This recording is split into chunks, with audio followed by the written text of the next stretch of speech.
بسم اللہ الرحمن الرحیم الحمد للہ رب العالمین والصلاة والسلام علی اشرف الانبیاء والمرسلین سیدنا و نبینا و شفیعنا ابی القاسم محمد وآلہ الطیبین الطاہرین المظلومین.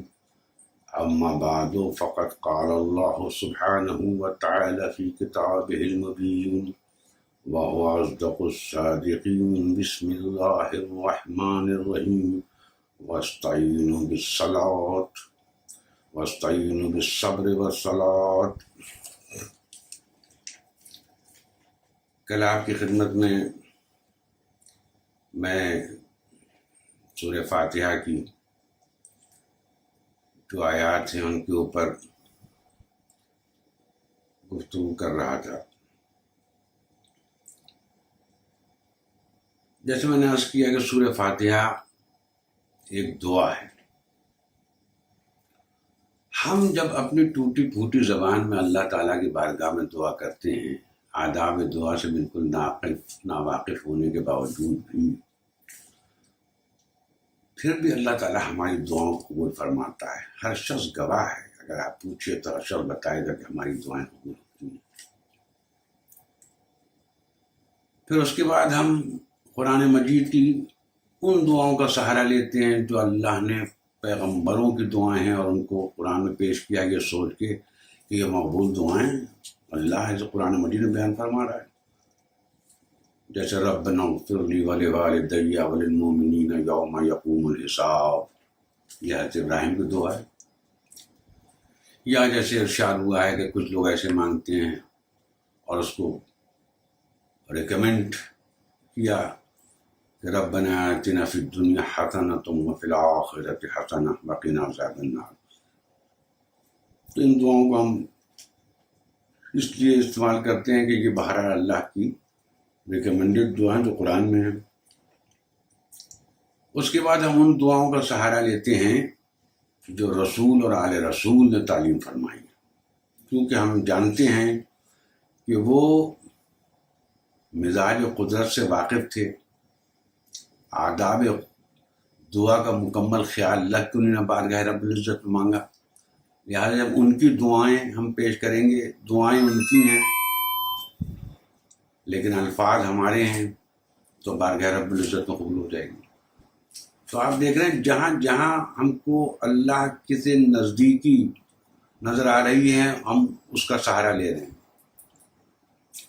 مگر حضور سورہ فاتحہ تو وہ دعا ہے جو خود اس نے تیار کی ہے جس سے مانگنے جا رہے ہیں، یعنی جو دینے والا ہے وہی بتا رہا ہے کہ مجھ سے اس طرح مانگو. تو اب اس دعا کا تو کوئی قبولیت کا کوئی اندازہ ہی نہیں کر سکتا. جس سے مانگا جا رہا ہے اسی نے تیار کی.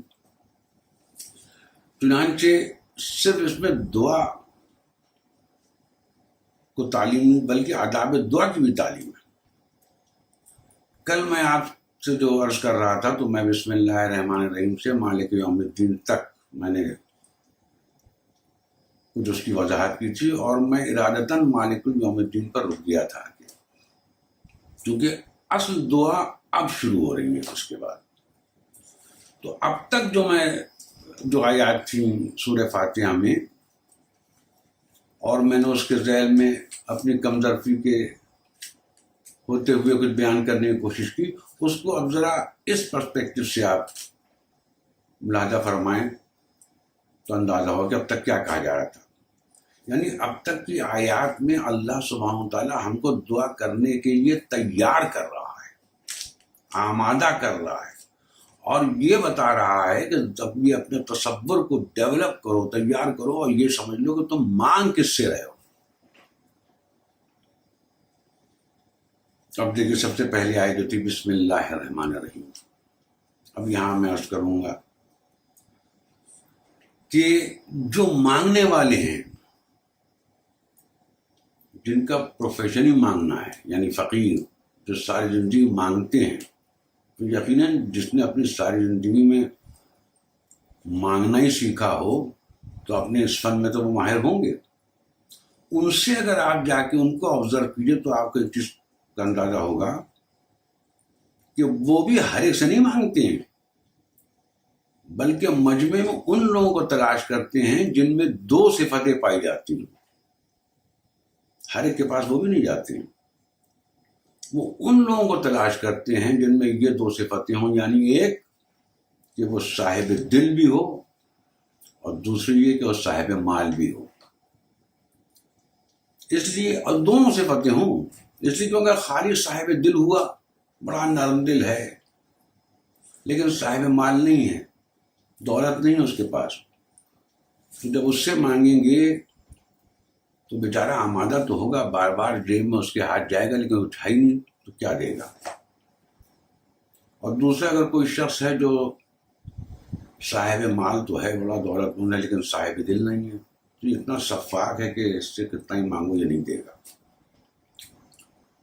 تو یعنی جب 2 صفتیں کسی ایک انسان میں جمع ہو جاتی ہیں تو وہ فقیر آمادہ ہو جاتا ہے اس سے مانگنے کے لیے.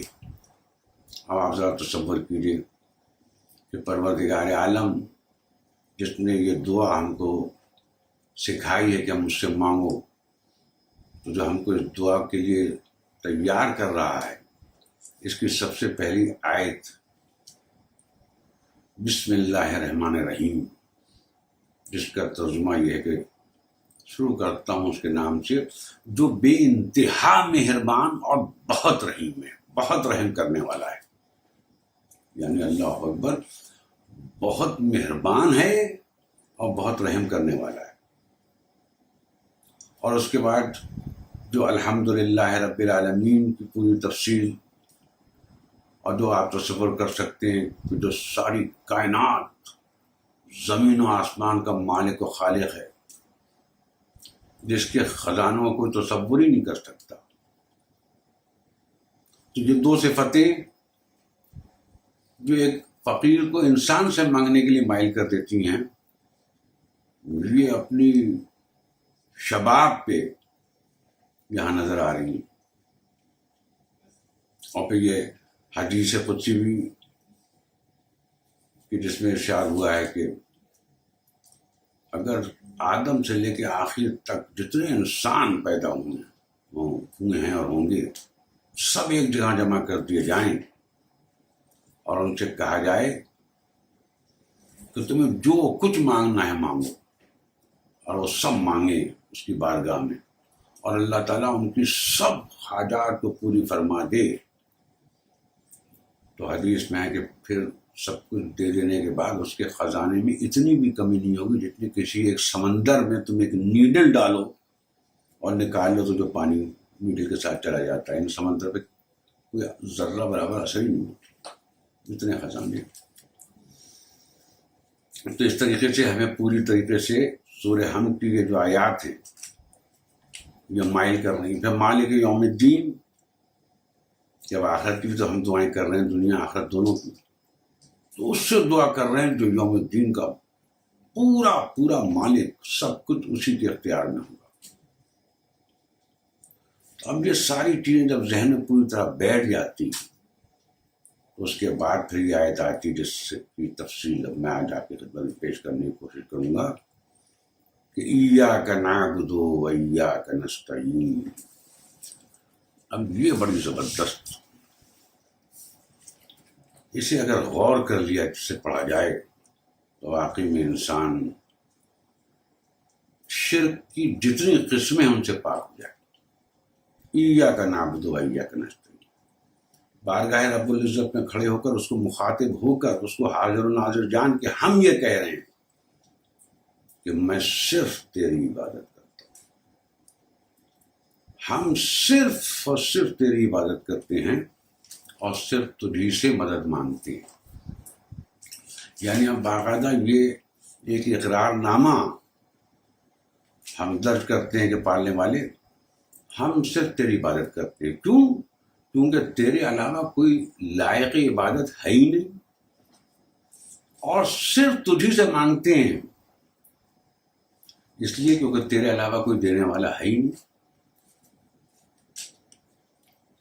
تو اور اس میں خاص چیز یہ بھی ہے کہ جو پہلا جملہ ہے کہ ہم صرف تیری عبادت کرتے ہیں، اس میں تو صرف یہ ہے کہ ظاہر طور ہم کہہ رہے ہیں صرف تیری عبادت کرتے ہیں، لیکن جو دوسرا ہے کہ اور صرف تجھی سے مانگتے ہیں، یعنی دعا خود ایک عبادت ہے۔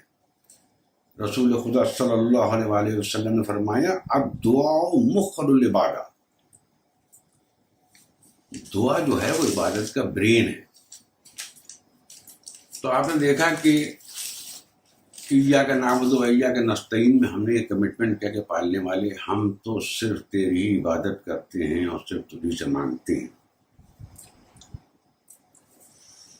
لیکن عزیزان گرامی، اب ہم جب دیکھتے ہیں اپنے معاشرے میں، اپنے ماحول میں،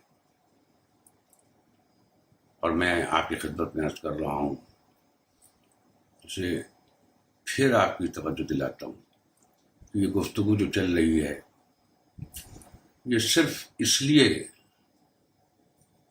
کہ ہمیں آخرت میں اپنے رب کی بارگاہ میں جانا ہے،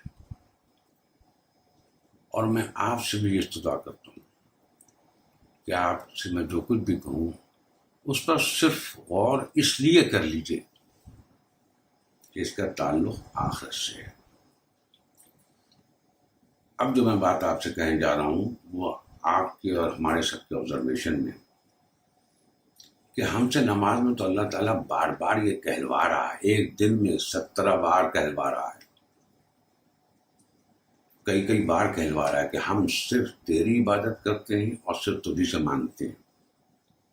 لیکن اپنے چاروں طرف اپنے معاشرے میں ہم کیا دیکھ رہے ہیں؟ ہم دیکھ رہے ہیں کہ نہیں، ہم صرف اللہ سے نہیں، ہم اور ہستیوں سے بھی مانگ رہے ہیں۔ ہمارے کیا یہ بہت عام ہے، بچے کے منہ پہ ہے، بچے، عورتیں، جوان، بزرگ سبھی کے، ذرا سا کوئی لڑکھڑایا تو فوراً اس کے منہ سے نکلتا ہے یا علی مدد، اور اس کے بعد پھر اماموں سے باقاعدہ دعائیں، اپنے لوگ جو جاتے ہیں مقدس مقامات پر وہاں باقاعدہ ان کو مخاطب ہو کر ان سے دعائیں کرتے ہیں، اور اس کے بعد ممبر سے ان واقعات کو بیان کیا جاتا ہے۔ چنانچہ ذاکرین نے بیان کیا، میں نے خود سنا ہے، ایک مشہور ذاکر جو بیان کر رہے ہیں کہ ایک شخص نے حضرت عباس کے روضے پر جا کر دعا کی، جو کسی بڑی مصیبت میں پھنسا ہوا تھا، اور اس کے بعد ان کو اس سے کہا کہ مولا میری مدد کیجیے، امام حسین کا اس کو وسیلہ اور صدقہ دیا ان کو، اور اس کے بعد تو اس کی دعا قبول ہو گئی، اس کی مصیبت مشکل دور ہو گئی۔ ممبروں سے یہ بیان ہو رہا ہے۔ کتنے واقعات اس طرح کے بیان ہوتے ہیں۔ پھر صرف یہی نہیں، باقاعدہ ہمارے یہاں دعائیں ہیں جو دعاؤں کی کتابوں میں نقل ہیں اور مسجدوں میں پڑھی جا رہی ہیں، جن میں باقاعدہ ہم اللہ سے بھی مخاطب ہوتے ہیں اور اس کے بعد براہ راست اماموں سے بھی مخاطب ہو جاتے ہیں اور ان سے مانگتے ہیں۔ جیسے میں آپ کی خدمت میں پیش کرتا ہوں دعائے توسل۔ دعائے توسل تو مشہور ترین دعا ہے، جو بڑی پاپولر دعا ہے، تمام مسجدوں میں ٹیوزڈے کو پڑھی جا رہی ہے۔ اس کا ترجمہ آپ کی خدمت میں تھوڑا سا پیش کرتا ہوں، دیکھیے اس میں کیا ارشاد ہو رہا ہے۔ خدایا میں تجھ سے سوال کرتا ہوں، یعنی پہلے مخاطب اللہ سے، خدایا میں تجھ سے سوال کرتا ہوں اور تیری طرف متوجہ ہوں، تیرے نبی رحمت حضرت محمد صلی اللہ علیہ وسلم کے واسطے سے۔ اب یہاں پہ ابھی اللہ سے مخاطب تھا، اب رسول سے، اے ابو القاسم، اے رسول خدا، اے امام رحمت، اے میرے سردار، اے میرے مولا، ہم آپ کی طرف متوجہ ہیں اور آپ سے شفاعت چاہتے ہیں، اور ہم نے آپ کو وسیلہ بنا کر اپنی تمام حاجتوں کو آپ کے سامنے خدا کی بارگاہ میں پیش کیا ہے، لہٰذا اے بارگاہ الہی کے صاحب عزت، آپ ہماری شفاعت فرما دیجیے۔ تو یہ جملہ باقاعدہ پورا، جس میں آپ صاف صاف کہہ رہے ہیں کہ ہم اپنی تمام حاجتوں کو آپ کے سامنے رکھ رہے ہیں کہ آپ اسے خدا بارگاہ میں پیش کیجیے۔ پھر ایک ایک امام کا نام لے کے، 12 اماموں کا نام لے کے دعا پڑھی جاتی ہے ہر ٹیوزڈے کو مسجدوں میں۔ اس کے بعد یہ دعا بھی بہت مشہور ہے، دعائے عزم البلا. یہ بھی باقاعدہ واجب نمازوں کے بعد پڑھی جاتی ہے.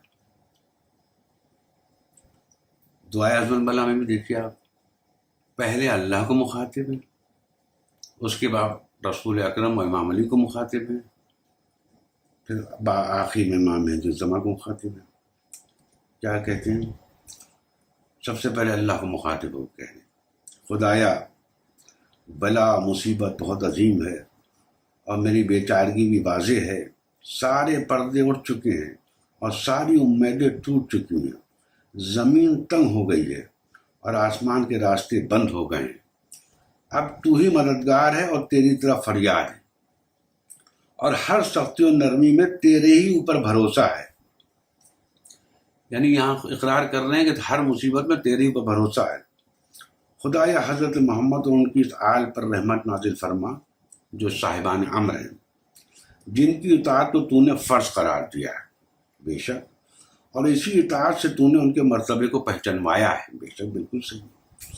ان کے حق کے واسطے سے ہم سے فوراً اس مصیبت کو پلک جھپکتے میں یا اس سے بھی کم وقت میں ہٹا دے. ابھی تک ساری دعا اللہ سے ہو رہی تھی، اب اس کے بعد ایک دم سے آپ نے دیکھا ہوگا کہ یا محمد یا علی یا علی یا محمد، اور اس کے بعد اب کھڑے ہو جاتے ہیں جب ان کا نام آتا ہے، اور پھر کہتے ہیں اے محمد، اے یا علی یا محمد، آپ ہمارے لیے کافی ہو جائیں، کہ آپ کافی ہیں، آپ ہماری مدد کریں کہ آپ مددگار ہیں.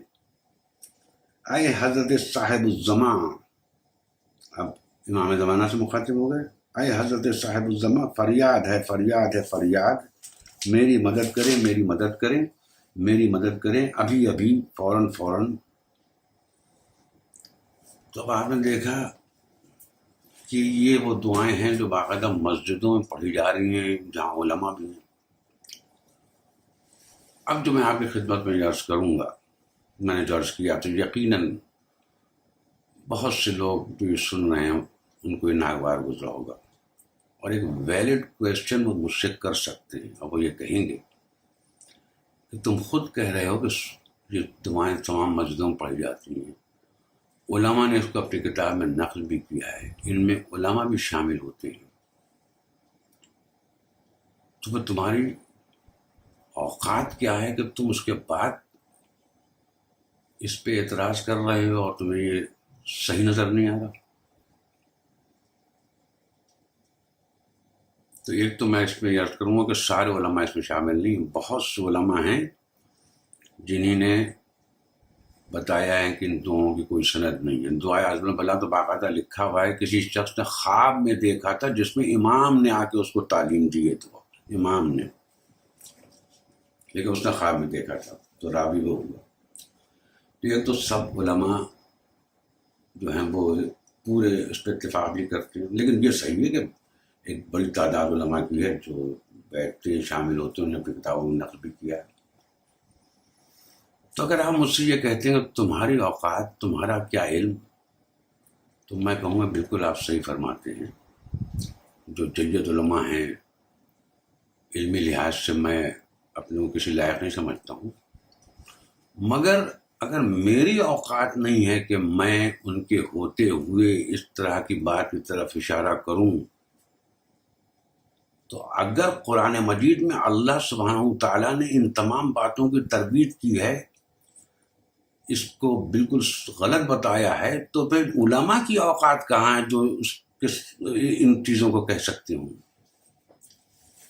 میری اوقات ان علماء کے سامنے نہیں ہے بے شک، لیکن اللہ سبحانہ تعالیٰ کے سامنے کس کی اوقات ہے اور کون کچھ کہہ سکتا ہے. اس لیے میں آپ کی خدمت میں قرآن مجید کی کچھ آیات پیش کرتا ہوں، اور بس وہی آپ سے عرض کرتا ہوں کہ یہ معاملہ جو ہے، دیکھیے اگر کوئی پولیٹیکل پارٹی ہوتی تو ہر آدمی اپنی پارٹی کا ایک انٹرسٹ دیکھتا ہے، اور صحیح ہو یا غلط ہو وہ اس کو سپورٹ کرتا ہے، لیکن یہ معاملہ آخرت کا ہے اور بڑا سخت معاملہ ہے. شرک ایک ایسا گناہ ہے جس کے بارے میں قرآن مجید نے صاف صاف کہہ دیا ہے کہ اللہ نے کہا میں اسے ہرگز معاف نہیں کروں گا. اور ہم کو آپ کو سب کو اللہ کی بارگاہ میں جانا ہے. تو اس لیے سنسیئرلی سنیے اور اس کے بعد سوچیے اور غور کیجیے. یہ کہے کہ سارے علماء جو ہیں ان کے سامنے دعائیں پڑھی جا رہی ہیں، ان کتابوں میں نقل کی ہے، یہ کہہ کے کیا آپ اللہ کے دربار میں بچ سکیں گے اگر قرآن سے یہ واضح ہو جائے کہ اللہ نے ان سب چیزوں کو بالکل غلط قرار کیا ہے؟ یہ تو بالکل ایسے ہی ہو گیا کہ آج ورلڈ کے ٹاپ سائنٹسٹ جو ہیں، بڑے بڑے سائنٹسٹ جن کی ریسرچز کے نتیجے نظر آئے ہیں کہ آج ساری طرف ہم تو بڑی بڑی چیزیں دیکھ رہے ہیں، مگر وہ خدا کے منکر ہیں، وہ خدا کا انکار کرتے ہیں اور باقاعدہ ایسی تھیوریز پیش کرتے ہیں جس سے یہ ثابت ہوتا ہے کہ کوئی خدا نہیں ہے، بلکہ یہ سب جو کچھ آپ کو نظر آ رہا ہے یہ پروڈکٹ آف ایکسیڈنٹ ہے. تو میں یہ سوچ کر صرف ان کی بات مان لوں کہ یہ بہت بڑے سائنٹسٹ ہیں، ان کی تو ریسرچز کے نتیجے ہمیں نظر آ رہے ہیں، ان پلینس پہ ہم جا رہے ہیں، صبح اور شام ان کی ریسرچز کی چیزوں کا ہم استعمال کر رہے ہیں، نظر آ رہی ہیں ان کی ریسرچز کے پروڈکٹ، لیکن وہ خدا کا انکار کر رہے ہیں. تو صرف اس لیے کہ وہ بہت بڑے سائنٹسٹ ہیں ہم اس بات کو ہم تو نہیں مانیں گے. کیونکہ جو وہ بات کہہ رہے ہیں اس کانٹینٹ کو ہم جب انالائز کرتے ہیں تو پتہ چلتا ہے کہ وہ بالکل غلط ہے، انہیں کی ریسرچز سے ثابت ہو جاتا ہے کہ وہ غلط کہہ رہے ہیں. تو اسی طرح آپ دیکھیے قرآن مجید کی آیتیں آپ کی خدمت میں پیش کرتا ہوں، یہ اللہ کی طرف سے ہیں. میری بات پر تو آپ کو اگر ناگوار ہو تو آپ آنکھ منہ چڑھا سکتے ہیں، لیکن یہ اللہ کی آیات ہے نا، غور سے سنیں. اور پھر ایک چیز کا خیال رہے جس کی طرف میں بار بار اشارہ کرتا ہوں کہ قبر میں بالکل تن و تنہا ہوں گے، وہاں کوئی آپ کے ساتھ نہیں ہوگا.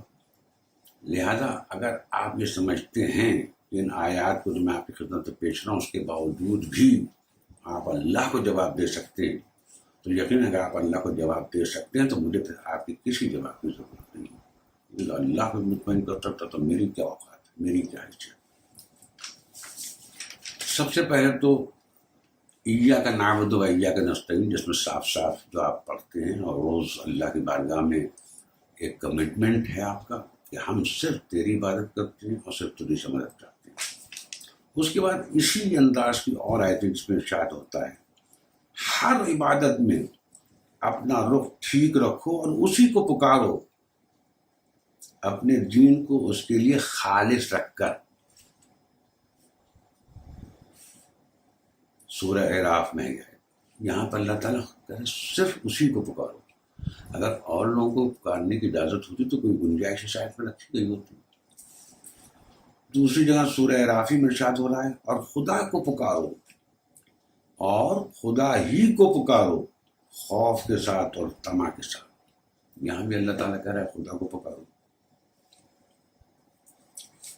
وہ اللہ پوشیدہ اور ظاہر ہر چیز کا عالم ہے.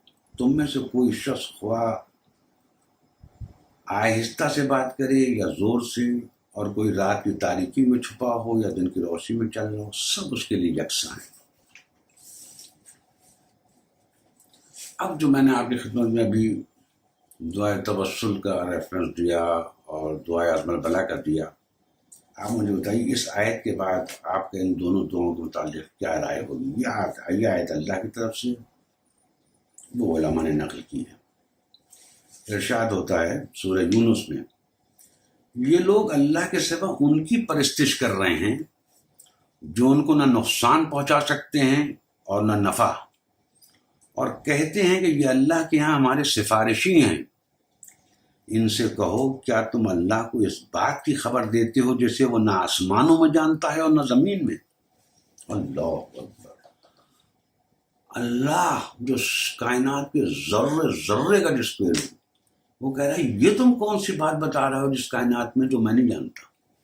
پھر سنیے شاید یہ لوگ اللہ کے سوا ان کی پرستش کر رہے ہیں. اب ان کی میں دیکھیے، میں نے عرض کیا کہ یہ تو فل ان دا بلینک ہے جو جس کو آپ رکھ سکتے ہو، اور دیکھیے اپلیکیبل ہے یا نہیں سنسیئرلی. یہ لوگ اللہ کے سوا ان کی پرستش کر رہے ہیں جو ان کو نہ نقصان پہنچا سکتے ہیں اور نفع. یعنی یہ اللہ نے پہلے ہی کہہ دیا کہ جن کو تم پکار رہے ہو نہ تمہیں نقصان پہنچا سکتے نہ فائدہ، ان کے ہاتھ میں کچھ نہیں. اچھا، اور کہتے کیا ہیں؟ کہتے ہیں کہ یہ اللہ کے ہمارے سفارشی ہیں. ابھی دعائے توسل میں آپ نے یہی تو کہا تھا کہ ہم آپ کو پکار رہے ہیں، ہمارے سفارشی ہیں. جس طرح اللہ سمیع البصیر ہے اس طرح آپ بھی سمیع البصیر ہیں. یعنی یہ ہم آپ سے کہہ رہے ہیں تو اللہ تو سن ہی رہا ہے. یہ ہستیاں سن رہی ہیں نہیں سن رہی تو بات کی الگ گفتگو ہے، لیکن بہرحال اللہ تو سن رہا ہے. تو ارشاد ہو رہا ہے یہ لوگ اللہ کے سوا ان کی پرستش کر رہے ہیں جو ان کو نہ نقصان پہنچا سکتے ہیں اور نفع، اور کہتے ہیں کہ یہ اللہ کے یہاں ہمارے سفارشی ہیں. اب وہاں سے کیا جواب آ رہا ہے؟ حالانکہ یہ سوال بھی وہیں سے، ان سے کہو کیا تم اللہ کو اس بات کی خبر دیتے ہو جیسے وہ نہ آسمانوں میں جانتا ہے اور نہ زمین میں. ابھی بھی جیسے میں نے عرض کیا، واقعی میں آپ بہت صحیح کہے گا جس وقت میں علماء کے سامنے اس طرح کا کلیم کروں دعائے توسل اور دعائے عظم بلا کہ تمہاری اوقات کیا ہیں. لیکن اب یہاں بتائیے علماء کی اوقات کیا ہیں جو رب جلیل کہہ رہا ہے کہ میں نہیں جانتا، تم جانتے ہو. دوسری جگہ ارشاد ہو رہا ہے تو کیا یہ لوگ جنہوں نے کفر اختیار کیا ہے یہ خیال رکھتے ہیں کہ مجھے چھوڑ کر میرے بندوں کا اپنا کارساز بنا لیں گے؟ ہم نے ایسے کافروں کے لیے جہنم تیار کر رکھی ہے.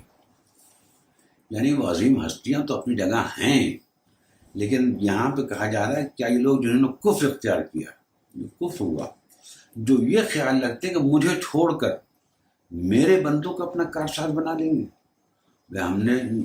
ہم کیا کر رہے ہیں؟ یا علی مدد یا جو اماموں سے جا کر دعائیں کر رہے ہیں تو یہی کہہ رہے ہیں کہ اللہ کو چھوڑ کر ہم ان سے دعائیں کر رہے ہیں اور سمجھ رہے ہیں کہ ہمارے کارساز ہیں. ان کو کافر کہا جا رہا ہے. اس کے بعد پھر اب یہ سنیے سورہ جن میں کتنی واضح آئی تھی. دیکھیے ایک چیز میں عرض کر دوں، جو میں نے اس سے پہلی تقریروں میں آپ کی خدمت میں عرض کیا تھا کہ اکثر یہی کہا جاتا ہے کہ تم نہیں جانتے کہ کیا علماء نے ان آیتوں کو نہیں دیکھا ہے. تم جو دیکھ رہے ہو تمہاری سمجھ میں قرآن نہیں آ سکتا. تو اس لیے میں آپ کو پہلے عرض کر دوں کہ دھوکہ دینے کے لیے یہ بات جب آپ سے کہی جائے تو آپ دعائے کا کنٹینٹ کو خود پڑھیے گا اور سوچیے گا کیا یہ ایسی بات ہے جو میری سمجھ میں نہیں آ رہی ہے، کیا اس کو کوئی سمجھانے کی ضرورت ہے، یا مجھے بیوقوف بنایا جا رہا ہے یا مجھے دھوکہ دیا جا رہا ہے. سنیے صاحب ارشاد ہوتا ہے سورہ جن میں، اے نبی سے کہلوایا جا رہا ہے، اے نبی کہو میں تو اپنے رب کو پکارتا ہوں اور اس کے ساتھ کسی کو شریک نہیں کرتا. ابھی دعائے توسل میں آپ نے رب کو پکارا تھا اور پھر رسول والے رسول کو شریک کیا، اور وہ رسول سے ہم سے کیا کہلوایا جا رہا ہے؟ اے نبی کہو میں تو اپنے رب کو پکارتا ہوں اور اس کے ساتھ کسی کو شریک نہیں کرتا. تو رسول تو بتا رہے ہیں میں اپنے رب کو جو پکارتا ہوں تو کسی کو شریک نہیں کرتا. اور وہ ہم کو یہ تعلیم دے کے جائیں گے، ہمیں یہ دعا سکھا کے جائیں گے کہ جب تم اللہ کو پکارو تو مجھے شریک کر لو، یا جب تم مجھے پکارو تو اللہ کو بھی شریک کر لو. کہو میں تم لوگوں کے نہ کسی نقصان کا اختیار رکھتا ہوں نہ کسی بھلائی کا. اللہ اکبر. یہاں اللہ نے رسول سے کہلوا دیا کہ کہو نہ تو میں کسی نقصان کا اختیار رکھتا ہوں نہ بھلائی کا. اب یہ آیت بھی آپ کو مشکل لگے گی، نہیں سمجھ میں آئے گی. اس کے بعد اسی سورہ جن میں وَأَنَّ الْمَسَاجِدَ لِلَّهِ فَلَا تَدْعُوا مَعَ اللَّهِ أَحَدًا. بالکل صاف آئے، مسجدیں اللہ کے لیے ہیں، لہذا ان میں اللہ کے ساتھ کسی اور کو نہ پکارو. ابھی تو آپ نے اسی دعائے عظم البلا میں کیا کیا؟ آپ نے اللہ کو پکارا، پھر یا علی یا محمد، پھر آخر امام زمانہ کو پکارا. آپ نے کیا اور کر رہے ہیں، علماء دیکھ رہے ہیں. میری تو کوئی اوقات نہیں کہ میں ان کے سامنے کہوں، لیکن اب کس کی اوقات ہے، کس کی ہمت ہے، کس کی ضرورت ہے کہ اللہ کے سامنے آگے کہے، جبکہ اللہ نے آیت میں کہا کہ مسجدیں اللہ کے لیے ہیں، لہذا ان میں اللہ کے ساتھ کسی اور کو نہ پکارو. اور آپ دعائے عظم البلا میں پکار رہے ہیں، آپ دعائے توسل میں پکار رہے ہیں. مجھے بتائیے آپ کہ ابھی بھی اگر آپ کو ڈر و خوف علماء کا اتنا ستا رہا ہے کہ آپ کے نہیں علماء، تو پھر یہ قرآن مجید کس دن کام آئے گا؟ پھر قرآن مجید سے آپ کو کوئی ڈر نہیں لگتا، اللہ کے کلام پر آپ کو کوئی اثر نہیں ہوتا. اللہ جو کہہ رہا ہے اس کے اوپر آپ کو کنفیوز ہو جاتے ہیں، آپ سوچتے ہیں کہ یہ کیسے ہو سکتا ہے. یعنی علماء اگر کر رہے ہیں تو آپ کو بڑا تعجب ہوتا ہے، علماء کر رہے ہیں یہ کیسے ہو سکتا ہے کہ یہ غلط ہو. اور آپ کو کبھی یہ خیال نہیں کریں کہ اللہ یہ کر رہا ہے، اللہ یہ کہہ رہا ہے، علماء کیسے کر رہے ہیں. تو حضور والا پھر تو وہی ہے جو قرآن مجید میں ہے. یہودیوں کے لیے کہا گیا تھا کہ ان علماء کو اپنا خدا بنا لیا ہے. تو کسی نے رسول خدا صلی اللہ علیہ وآلہ وسلم سے بھی اور امام جعفر صادق علیہ السلام سے بھی آگے پوچھا کہ یہودیوں کے بارے میں سب کچھ تو سنا ہے لیکن وہ اپنے علماء کو خدا تو نہیں کہتے. اور ایک یہودی نے خدا کے رسول اکرم صلی اللہ علیہ وآلہ وسلم سے کہا تھا جب وہ مسلمان ہو گیا تھا، یا رسول اللہ یہ بتاؤ مسلمان ہو گیا ہوں لیکن ہم جب یہودی تھے تب بھی ہم اپنے علماء کو خدا نہیں مانتے تھے. رسول اکرم نے بھی وہی امام جعفر صادق علیہ السلام سے جواب دیا کہ کیا ایسا نہیں تھا کہ جب تمہارے سامنے کوئی علماء کا قول آتا تھا، ان کا حکم آتا تھا تو تم اس کو تسلیم کر لیتے تھے اور اللہ کے قول کو رد کر دیتے تھے، یعنی اللہ کے قول کو اہمیت نہیں دیتے تھے تو ان علماء کے قول کو دیتے تھے. تو کہاں یہ تو ہوتا تو کہنا بھائی اس کا مطلب یہ کہ تم نے ان کو خدا مانا لیا تھا. اب یہ وہ آیتیں جو میں نے آپ کی خدمت میں پیش کی، اور ان آیتوں کے بعد اب آپ مجھے بتائیے کہ کیا ہوگا. لیکن ابھی میں آپ کے سامنے ایک ایسی آیت پیش کرنے جا رہا ہوں جس کے بعد پھر آپ کو ایک اور جھٹکا لگے گا اگر آپ واقعی میں سینسیٹیو ہیں اور سنسیئر ہیں اور سے میری بات کو نہیں قرآن کو پڑھنے اور سننے. وہ کیا کہ جن عظیم ہستیوں کے، یہ ہستیاں تو بڑی عظیم ہیں، ان کی عظمت کا تو اس سے جو غلط فہمی پھیلائی جاتی ہے ہمارے خلاف کہ ہم سب جو یہ کہہ رہے ہیں اس کا مطلب یہ ہے کہ ہم امام سے محبت نہیں کرتے ہیں، ہمارے دل میں ان کی عظمت نہیں ہے. اس طرح کے اعتراضات جو ہیں یہ ہر اس انسان پہ لگائے جاتے ہیں جو عام لوگوں کے عقائد و خیالات کے خلاف بولتا ہے. امام شافعی محب اہل بیت تھے تو ان پہ یہ الزام لگایا گیا باقاعدہ کہ ان کا پورا قصیدہ موجود ہے جس میں انہوں نے کہا کہ اگر مجھ پہ یہ الزام لگایا جاتا ہے کہ میں جو خاص شیوں کے لیے اس زمانے میں لفظ استعمال کیا جاتا تھا وہ ہوں، کیونکہ محب اہل بیت ہوں تو میں تو ہوں، مجھے کوئی ڈر نہیں لگتا. اب یہ آیت کریمہ جو میں آپ کی خدمت میں پڑھ رہا ہوں آپ اسے غور سے سنیے. یہ اس کا کلام ہے جس کے ہاتھ میں دنیا اور آخرت سب آپ کی ہے، آپ کی قسمت بھی ہے. وہ ایک دن میں چاہے تو آپ کو بادشاہ بنا دے، ایک دن میں چاہے تو فقیر بنا دے. موت کے بعد آپ کو اسی کی بارگاہ میں حاضر ہونا ہے، اس کے سامنے ہر سوال کا جواب دینا ہے. اب ذرا یہ تصور کیجئے کہ اگر قرآن مجید آخرت میں اللہ تعالیٰ آپ کے سامنے یہ رکھ دے تو آپ اس کے بعد کیا کہہ سکتے ہیں. اور ہاں جو میں عرض کر رہا تھا کہ یہ عظیم ہستیاں جن سے مانگا جا رہا ہے، ہم اس تصور میں، اس خیال میں ہیں کہ ہم سے بہت خوش ہیں، بہت راضی ہیں اور ہمارے اس عمل سے ان کا مقام اور بزرگی بڑھ رہی ہے. سنیے اس میں ساری چیزیں بیان کی جا رہی ہیں. سورہ احقاف کی یہ دوسری آیت ہے جس میں ارشاد ہو رہا ہے، اے نبی ان سے کہو کبھی تم نے آنکھیں کھول کر دیکھا بھی کہ وہ ہستیاں ہیں کیا جنہیں تم خدا کو چھوڑ کر پکارتے ہو. اے نبی ان سے کہو کبھی تم نے آنکھیں کھول کر دیکھا بھی، یعنی اللہ اپنے رسول سے ان لوگوں کو مخاطب ہو کر کہہ رہا ہے کہ اے رسول ان لوگوں سے مخاطب ہو جو دعائے عزم البلا پڑھ رہے ہیں، جو دعائے توسل پڑھ رہے ہیں، جو اماموں سے ان کے مقدس مقامات پر جا کے کھل کے مانگ رہے ہیں، ان سے مخاطب ہو کے اے نبی ان سے کہو. کن سے کہو؟ انہی لوگوں سے جن کو میں نے ابھی آپ کے سامنے انڈر لائن کیا. کبھی تم نے آنکھیں کھول کر دیکھا بھی کہ وہ ہستیاں ہیں کیا جنہیں تم خدا کو چھوڑ کر پکارتے ہو. ذرا مجھے دکھاؤ تو صحیح کہ زمین میں انہوں نے کیا پیدا کیا ہے. یقیناً یہ ہستیاں جو ہیں بڑی عظیم ہستیاں ہیں، لیکن یقیناً امام علی نے زمین میں کچھ پیدا نہیں کیا ہے، نہ انہوں نے کبھی اس کا دعویٰ کیا. رسول اکرم نے زمین میں کچھ نہیں پیدا کیا اور انہوں نے کبھی اس کا دعویٰ نہیں کیا. تو اس میں ان ہستیوں کو ڈیگریڈ نہیں کیا جا رہا ہے بلکہ ایک فیکٹ بیان کیا جا رہا ہے کہ تم جس کو بھی پکارو اے نبی ان سے کہو کبھی تم نے آنکھیں کھول کر دیکھا بھی کہ وہ ہستیاں ہیں کیا جنہیں تم خدا کو چھوڑ کر پکارتے ہو؟ ذرا مجھے دکھاؤ تو صحیح کہ زمین میں انہوں نے کیا پیدا کیا ہے، یا آسمانوں کی تخلیق اور تدبیر میں ان کا کوئی حصہ ہے؟ اس سے پہلے آئی ہوئی کوئی کتاب یا علم کا کوئی بقیہ ان عقائد کے ثبوت میں تمہارے پاس ہو تو وہی لے کر آؤ اگر تم سچے ہو۔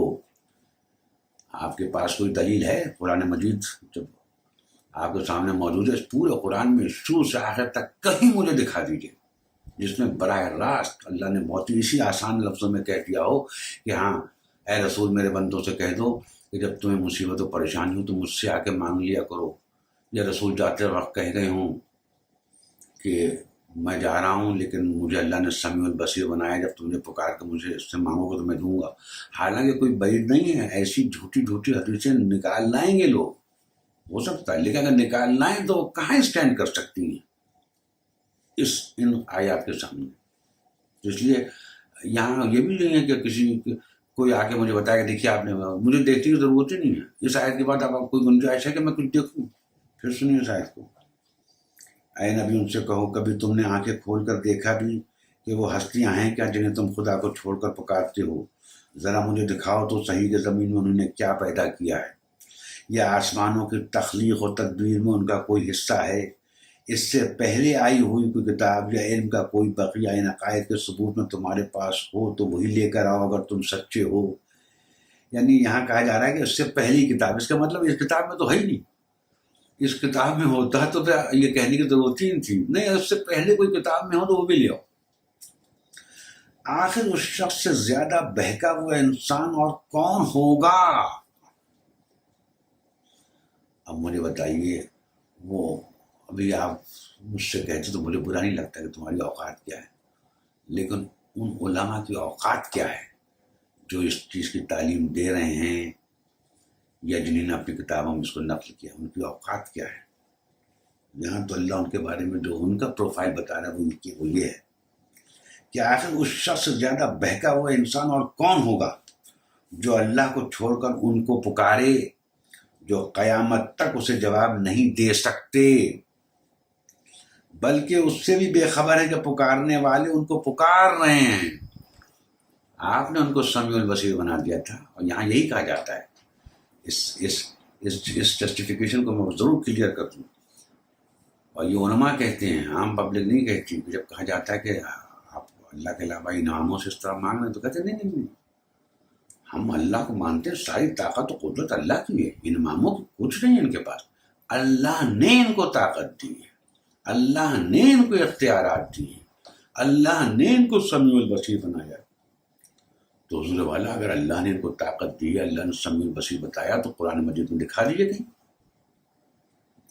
اللہ نے جس کو دی تھی طاقت کسی ایک خاص مقصد کے تحت لمیٹڈ ایریا میں، یعنی حضرت عیسیٰ کو، کہ وہ مردے کو زندہ کر دیتے تھے، تو اللہ نے قرآن میں بیان کر دیا۔ لہٰذا اگر کوئی کہے کہ حضرت عیسیٰ مردے کو زندہ کر دیتے تھے تو ہم کبھی اعتراض نہیں کریں گے، لیکن وہ مردہ بھی باقاعدہ ایک معجزے کے طور پر زندہ کرتے تھے۔ ایسا نہیں تھا کہ ان کو اللہ نے قدرت دے دی کو جا کے اپنے اختیار بنا، تو اس زمانے میں کوئی مرتا ہی نہ، سب عیسائی کرسچن ہو جاتے، ان کے فالوور ہو جاتے، اور سب مردے زندہ ہوتے اور کوئی مرتا ہی نہ۔ نہیں، وہ تو معجزے کے طور پر دکھاتے تھے، اور اس کے علاوہ اللہ نے حضرت عیسیٰ کو دیا تھا تو اللہ نے بیان کر دیا۔ لیکن اگر میں کہوں کہ حضرت موسیٰ بھی مردے کو زندہ کر دیتے تو غلط ہے، کیونکہ قرآن میں اللہ نے کہیں نہیں کہا حضرت موسیٰ مردے کو زندہ کر دیتے تھے۔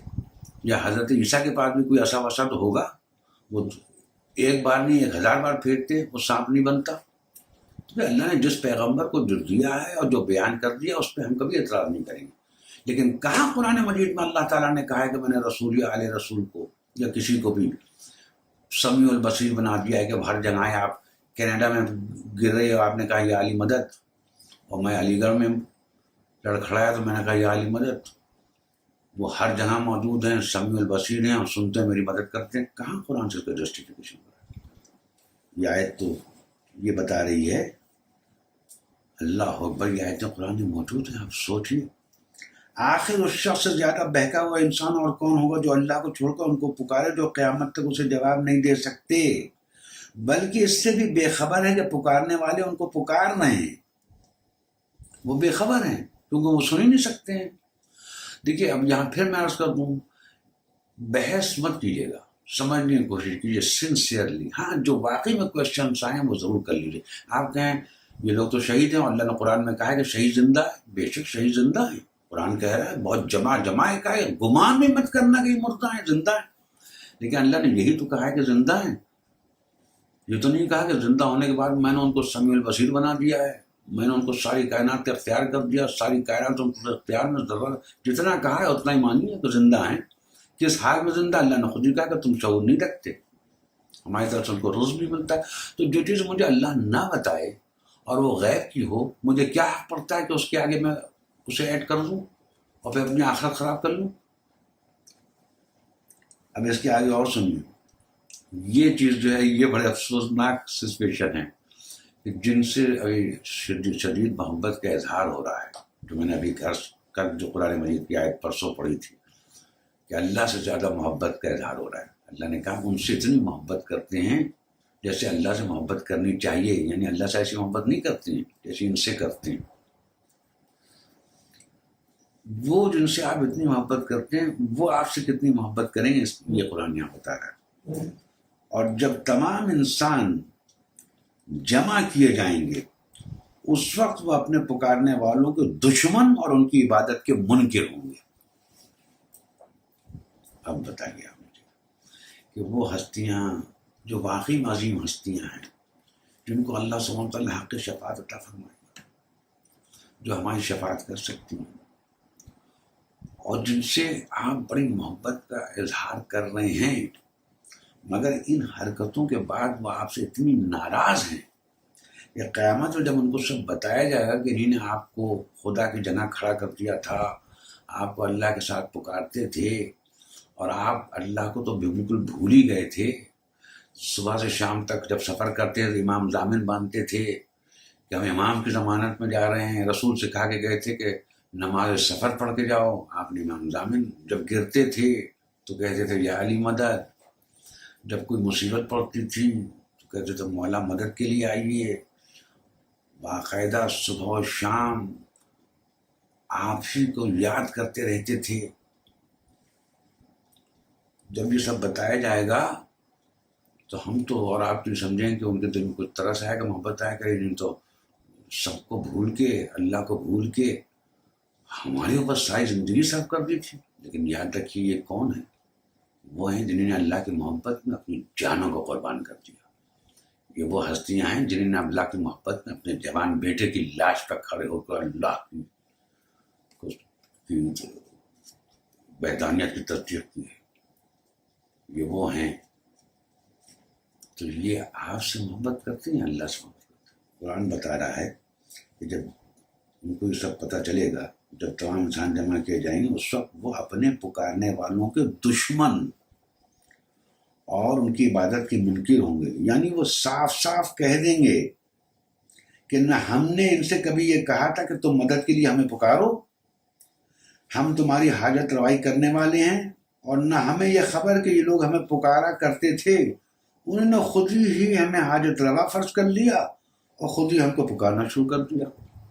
میں آپ کی خدمت میں اسی کو فردر سمپلسٹی کی میں نے لکھا کہ آپ نے خود ہی یہ تصور کر لیا۔ تو اب اس آیت کریمہ کو ایک بار بغیر رکے ہوئے پڑھتا ہوں اور پھر آپ سے غور کرنے کی فکر کروں کہ اس کے بعد اب آپ لائیں گے میرے سامنے، علماء کو یہ مجھ سے کہیں کہ آپ علماء سے جا کے کیوں نہیں ڈسکس کرتے، میں سائنٹسٹ سے جا کے ڈسکس کروں جو کہہ رہا ہے کہ خدا کا منکر ہے، وہ مان جائے گا میری بات، لیکن اس کی اس بیہودہ بات کو، اس کی پروفائل دے کے میں تو کہوں گا اس سائنٹسٹ سے کہ تم پر خدا کی لعنت ہو کہ اللہ نے تم کو برین دیا تھا، اللہ نے تم کو طاقت دی تھی غور و فکر کرنے کی، جس سے تم نے اتنی ریسرچز کی، تو بجائے اس کا شکر ادا کرنے کے لیے تم اس کی وجودی کا انکار کر بیٹھے۔ میں تو اس سے متاثر نہیں ہوں گا، حالانکہ ہے ورلڈ کا ٹاپ سائنٹسٹ، ہزاروں آدمی اس کے چاروں طرف رہتے ہیں، اس کی باتیں سنتے ہیں، اس کے پاس بڑی شان ہے اس کی، لیکن میری نظروں میں اس کی کوئی ویلیو نہیں ہے، کیونکہ جو بات کہہ رہا ہے وہ تو بالکل حماقت والی بات کہہ رہا ہے۔ تو اس طرح قرآن مجید کے ظاہر کو غور سے پھر دعا سنیے. یہ قرآن مجید ہے، کوئی حدیث نہیں ہے، کسی میری تقریر نہیں ہے، میرے الفاظ نہیں ہیں، میرے جملے نہیں ہیں. جس کتاب میں قرآن میں جائیے آپ، ٹرانسلیشن یہ ہوگا، اس میں کوئی فرق نہیں آ سکتا. سنیے آپ.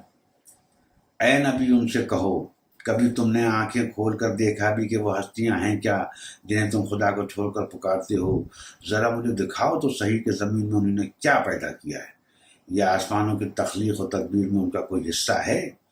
اس سے پہلے آئی ہوئی کوئی کتاب یا ان کا کوئی بقیہ ان عقائد کے ثبوت میں تمہارے پاس موجود ہو تو وہی لے کر آؤ اگر تم سچے ہو. آخر اس شخص سے زیادہ بہکا ہوا انسان اور کون ہوگا؟ انڈر لائن کیجئے. آخر اس شخص سے زیادہ بہکا ہوا انسان اور کون ہوگا جو اللہ کو چھوڑ کر ان کو پکارے، جو قیامت تک اسے جواب نہیں دے سکتے، بلکہ اس سے بھی بے خبر ہے کہ پکارنے والے ان کو پکار رہے ہیں. اور جب تمام انسان جمع کیے جائیں گے اس وقت وہ اپنے پکارنے والوں کے دشمن اور ان کی عبادت کے منکر ہوں گے.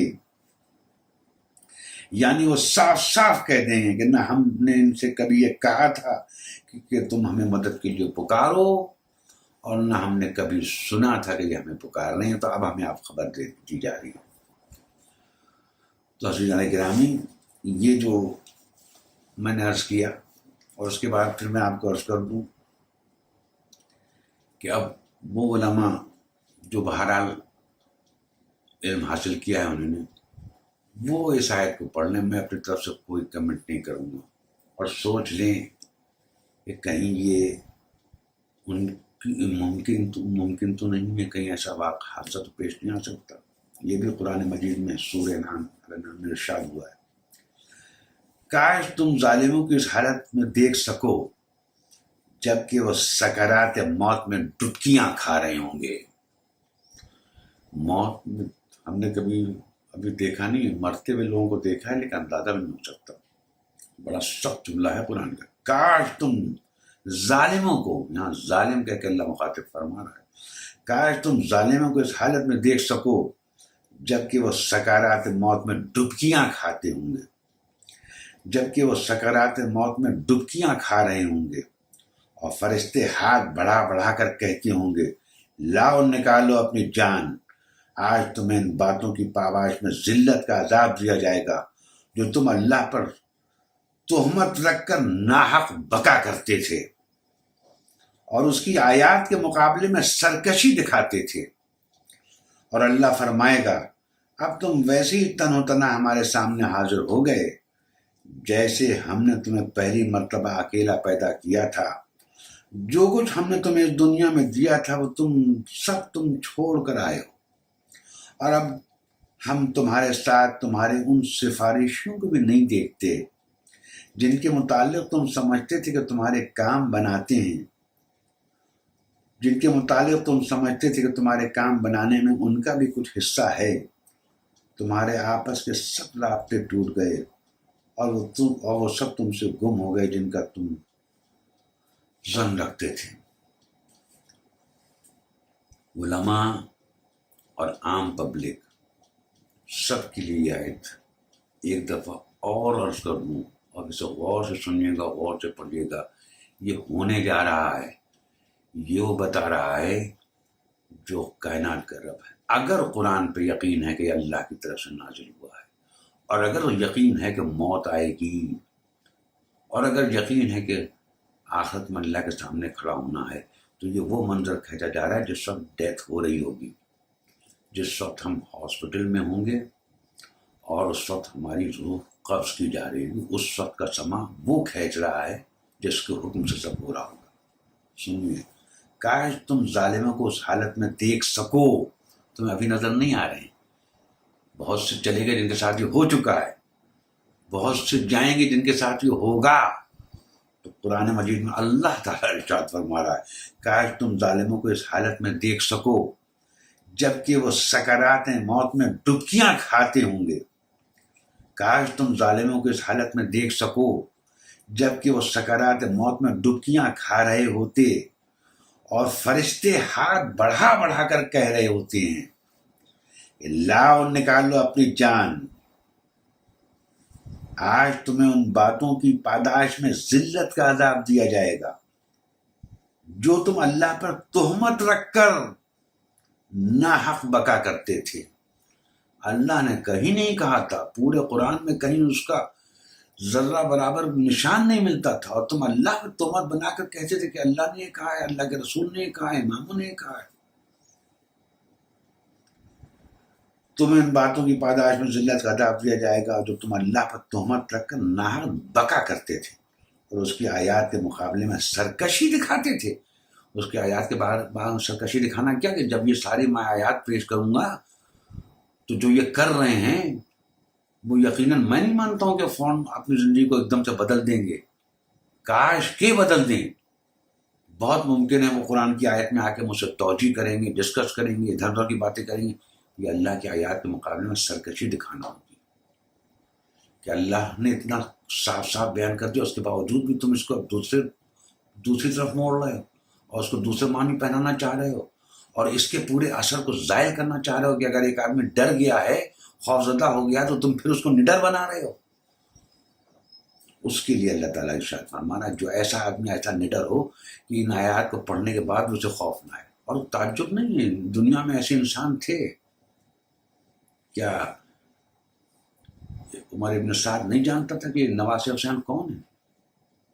جانتا تھا، پوری طرح جانتا تھا، اسے معلوم تھا، لیکن نفس اور دنیا پرستی میں سب کچھ جاننے کے باوجود اتنا زبردست گناہ کر گیا۔ حور بھی انہی میں تھے، وہ بھی جانتے تھے، لیکن جب ان کو احساس ہو گیا تو آپ دیکھیے ادھر جا کے شہید ہو گئے، ہمارے ساتھ ادھر ہی رہ گیا۔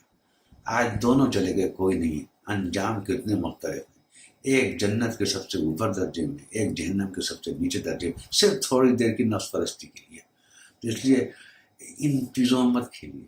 یہ پولیٹیکل پارٹیز کے جو ایجنڈاز ہوتے ہیں ان میں ٹھیک ہے ڈسکشن کرو، جو کچھ بھی بولو، لیکن یہ موت و زندگی کا واقعہ، آخرت کا واقعہ، اور یہاں اللہ یہاں جتنا بولیں گے اتنا ہی اور گناہ ہوگا۔ تو پھر شاید کو سنیں، کاش تم ظالموں کو اس حالت میں دیکھ سکو جبکہ وہ سکرات موت میں ڈبکیاں کھا رہے ہوتے اور فرشتے ہاتھ بڑھا بڑھا کر کہہ رہے ہوتے ہیں کہ لاؤ اپنی جان نکالو، لاؤ نکالو اپنی جان۔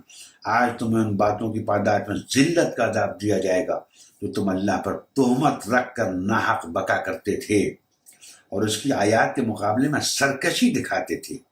اور اللہ فرمائے گا، لو اب تو تم ویسے ہی تن و تنا ہمارے سامنے حاضر ہو گئے جیسے ہم نے تمہیں پہلی مرتبہ اکیلا پیدا کیا تھا۔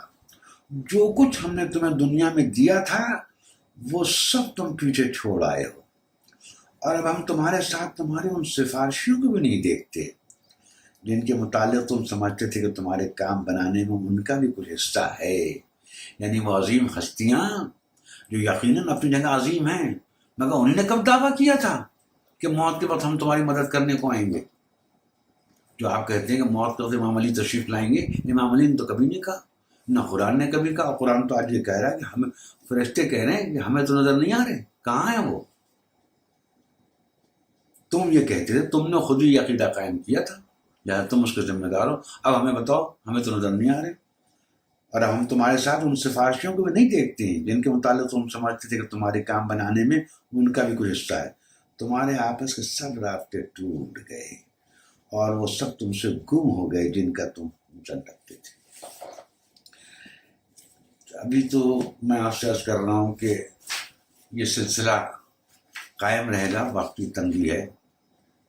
آپ کی خدمت میں میں صرف قرآن اور اہل بیت ان کے ریفرنس سے بات کروں گا، اور اس کے بعد میں آپ سے کہوں گا کہ یقیناً میری کوئی حیثیت نہیں ہے، میری کوئی حیثیت نہیں ہے، لیکن میری نظر میں ان علماء کی بھی کوئی اوقات اور حیثیت نہیں ہے جو قرآن اور اہل بیت کی تعلیمات سے ٹکرا رہے ہیں،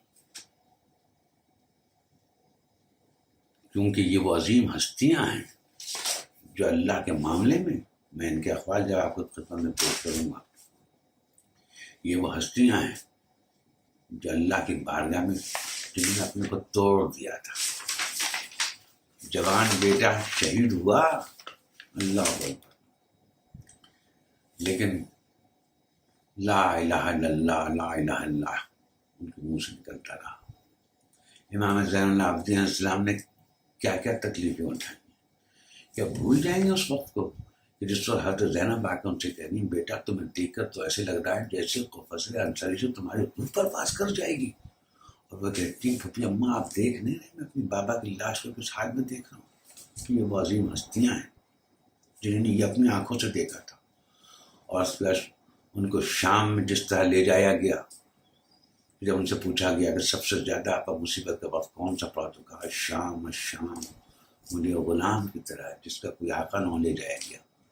مگر یہ وہ ہستیاں ہیں ان تمام تکلیفوں پریشانی کے بعد یہ وہی امام ہے جس نے صحیفہ کاملہ میں دعاؤں کا ایک سمندر جمع کر دیا, جس میں اللہ کو اس طرح یاد کیا ہے. میں آپ کی خدمت میں پیش کروں گا انشاءاللہ تعالیٰ انہی امام کی دعائیں.